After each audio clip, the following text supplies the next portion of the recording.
Video games have a lot of unique qualities as a medium. Interactivity opens up an entire dimension of room for thought on boundaries and expectations. One unfortunate quality that this uniqueness brings is the rapid rate at which video games are lost to time due to hardware and software limitations, and so one currently important boundary which requires discussion is that of games preservation. And the currently popular ways that developers use to preserve them are remasters, re-releases, and remakes, the three of which I'll place under the umbrella term reprints. I mentioned in my last video that, in general, I'd prefer developers spend their time and resources creating new games rather than reprinting old ones, regardless of any changes being made. That's for three reasons. Number one, I have no qualms about illegal or legally gray means of preservation.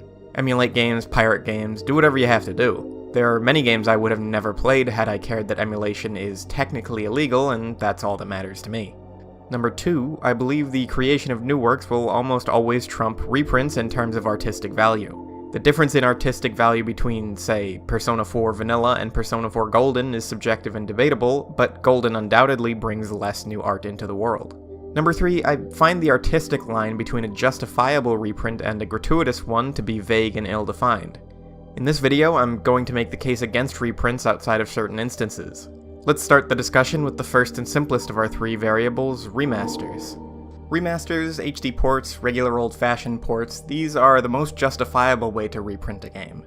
They give ready and immediate access to games which may otherwise only be conveniently available through piracy, and piracy has its own web of concerns even beyond the legal. One degree further, an ideal port creates the definitive version of a game. For example, old PAL region games were locked to 50 frames per second, meaning modern ports of those games can give our PAL friends easy access to more technically sound versions. Devil May Cry, for example. Or, in a modern sense, a remaster of a recent game that ports it to a new system, like Last of Us Remastered. However, we're already starting to run into problems. The HD port of Devil May Cry includes a few visual and audio changes from the PS2 original. Mostly innocuous changes to be sure, but at least one of them affects gameplay. By strict definition, this makes DMC HD not the definitive version. In theory, a perfectly emulated copy of the PS2 version with a widescreen patch and increased resolution would be superior. This is primarily a semantic argument because of the innocuousness of the flaws, but what if an HD port had some less innocuous flaws? The, controversial Silent Hill HD collection provides a logical extreme here. It's an outlier case to be sure, but it proves the possibility of simple HD ports going horribly wrong.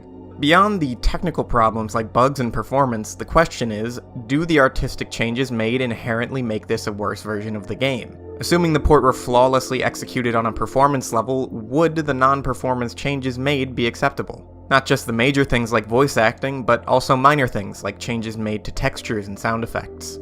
With most cases, I think most people would say yes. Imagine if, say, Bulletstorm Full Clip Edition included brand new voice work the way Silent Hill HD did. I doubt anyone would raise a fuss. It'd be different, but not objectively lesser. And yet, Silent Hill fans were in an absolute uproar over the HD collection's new voice acting.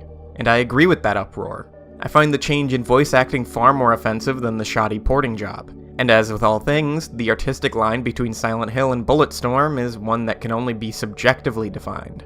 There's no measurable reason why Silent Hill getting new voice acting is more offensive than if Bulletstorm did, yet the principle remains the same. You're altering the work unnecessarily and risking a massive deviation from the original artistic intent. How much the work will change is subjective. I've seen plenty of people call Devil May Cry HD trash for its changes, but the fact remains that it will change. It might not be objectively better or worse, but it will be objectively different. Even the act of making a game widescreen when it wasn't before falls under that umbrella of change and can have a knock-on effect of artistic intent. The ideal remedy, to me, is to include the original version of the game along with the port. This is usually stated with remakes, but I think it works with ports too. For example, allowing DMC HD players to revert to the original 4:3 aspect ratio would be great. It would fit better with the 4:3 menus as a concrete example of the benefit of such an inclusion. If we really want to get precise, we could even ask for a playable 50 FPS version for those who played the PAL version and want to re-experience it that way. Of course, you do have to draw the line somewhere for budgetary and time reasons, but we're talking hypotheticals here for the sake of argument. One more piece of fuel for the fire. In the bygone days of pre-always online consoles, the only way to fix bugs was by releasing a new physical version of the game. But some developers went further, making more involved changes. The eternal debate between the NTSC and PAL versions of Smash Bros. Melee is the perfect example. The PAL version was released later and included significant balance changes, which had and still has a dramatic effect on high-level play and tier lists. Multiple characters in the PAL version are significantly shifted around on tier lists as a result of these changes. And so, if the much-requested Melee HD ever really did come out, which version would it use? Would it include both? Would it make further changes? Would certain exploits, like wave dashing and wobbling, or bugs, like the Ice Climber's freeze, be patched out? My point is that no reprint, no matter how clear-cut it seems, can be made thoughtlessly. Of course I think DMC HD is a good thing, but it could have gone awry in many ways, and I'm always looking for ways a game could be improved. And when so much consideration needs to go into reprinting a game that already exists, for the sake of fairly little artistic purpose, I can only conclude that making something new instead would almost always be a better idea. But unlike our next two sections, there are a lot of exceptions to my rule here. If you're bringing a game to a new region, it's become prohibitively difficult or expensive to obtain, you're bundling multiple games together that haven't been bundled before, or you're presenting changes that only a tiny minority would consider bad, like higher frame rates and resolutions, then you're fine. But if not, make something new instead. DMC HD, Metal Gear Solid HD, great, glad to have those games available with higher specs. But the world did not need a second collection of the Rondo of Blood and Symphony of the Night duology. The number of people who have absolutely no access to other versions of those games, but do own a PS4, is too small to justify the use of resources. Thankfully, everything I've said in the previous section applies here as well, so there's not much need to restate it. Difference is, we now have to apply the same line of thinking to re-releases, which I'll define as a reprint of a game which includes substantive new content.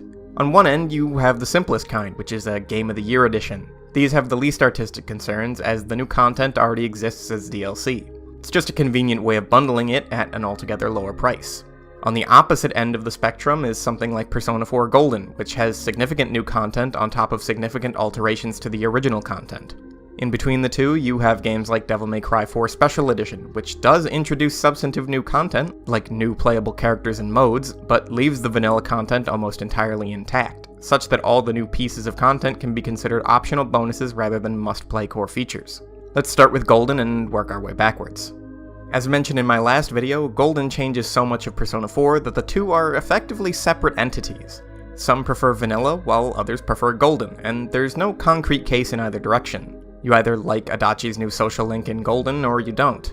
And the dividing line between this and less extreme reprints is this. Golden's new content is not optional. Sure, you don't necessarily have to get the true ending, but the name True Ending reveals the artistic intent. You're supposed to get it, and if you don't, you haven't really completed the game as far as the creators are concerned.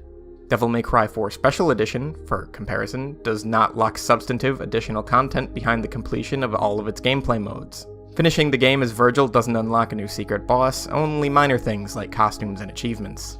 It's unintrusive, making Special Edition the definitive version of the game for everyone, outside of the super hardcore combo gods who dislike the removal of super advanced tech like guard flying. You could argue that some players are going to feel compelled to complete this new content, even if they dislike it, but that's far less contentious than including a true ending locked behind content that they may dislike. Then we have Game of the Year editions. As mentioned, these are the least offensive. Arguments against them are almost entirely monetary, being that they encourage consumers not to buy a game until a Game of the Year edition is out, which bundles all the DLC for cheap. But monetary value isn't really the focus of this video.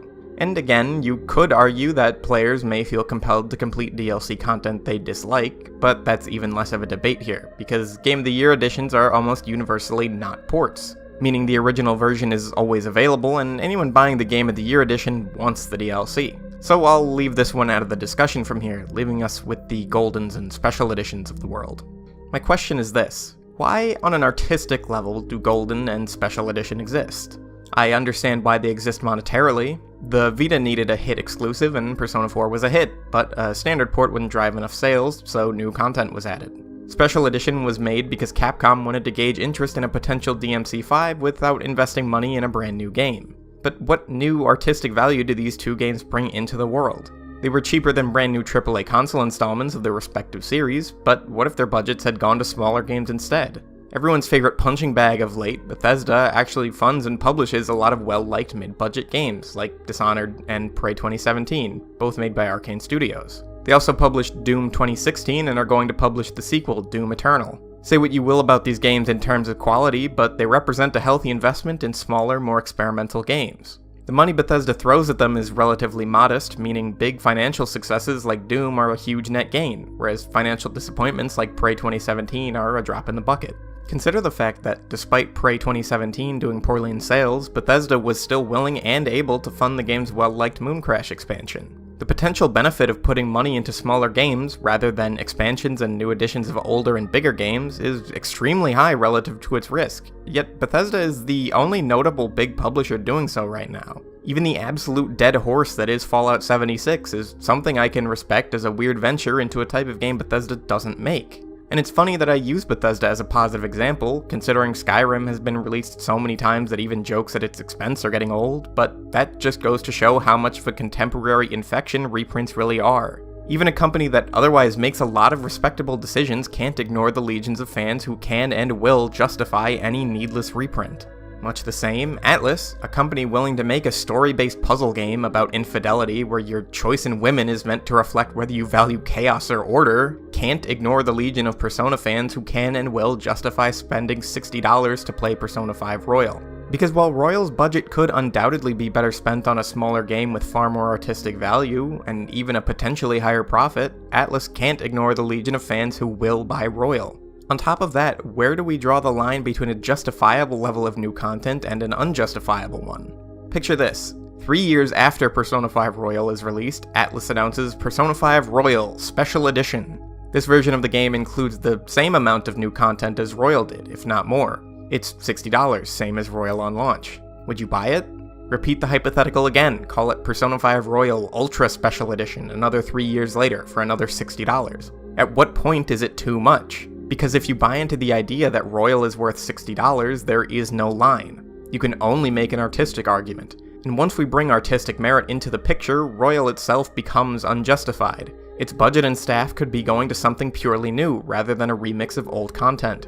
The only ones who can fully stand behind re-releases are the developers and publishers who stand to profit from them. Oh god. Okay, we're here.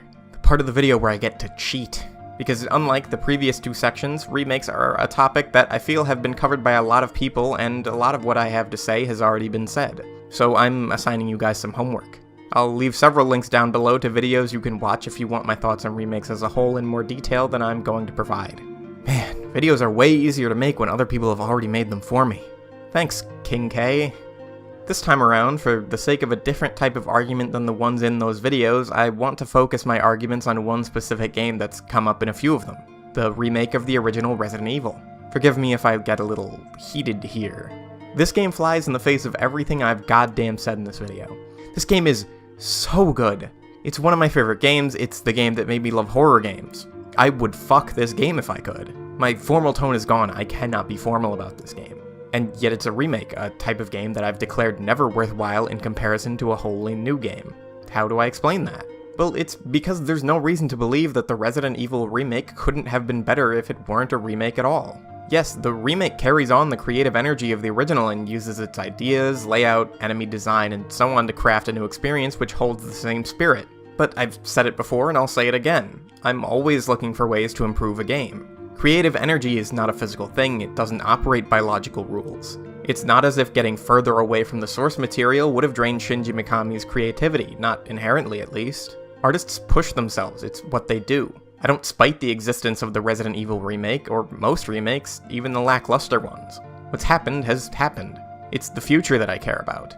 As remakes become more and more prevalent, I get concerned that creators are becoming content not to push themselves. I understand full well that the ideas I've presented in this video are stretching certain limits, but without that boundary pushing, without new ideas that border on the ludicrous, we don't advance. If I wanted to, I could push my same ideas to apply against sequels. I won't, but I know I could. I've been pushing logical assessment throughout this video, but I want to emphasize now that nothing I've said has ultimately been in the name of logic. It's been in the name of where I want to push the industry, in however small a way that I can. Reprints aren't a sin that I can prove by an objective measure. Artistic value is not objectively measurable. If you like a reprint I've bashed or dislike a reprint I've praised, I can't prove you wrong. How a game makes you feel is no one's place to call wrong. But what I want is for developers and publishers to make an active attempt at invoking new feelings. Remaking Shadow of the Colossus faithfully requires that you actively choose not to invoke new feelings, and that's not what they chose. Bluepoint changed the art style, the lighting, the character designs, and they're not stupid. They understand the effect those things have. They made the HD port of the PS2 version of Shadow of the Colossus. They know the game and they care about it. But what I pose is this. As a developer, if you want to invoke something new, why use someone else's vision to do it? Or even the vision of an older version of yourself, in the case of the Resident Evil remake. Yes, it saves money, it saves time, it may pragmatically create more artistic merit. But since when were artists so concerned about pragmatism?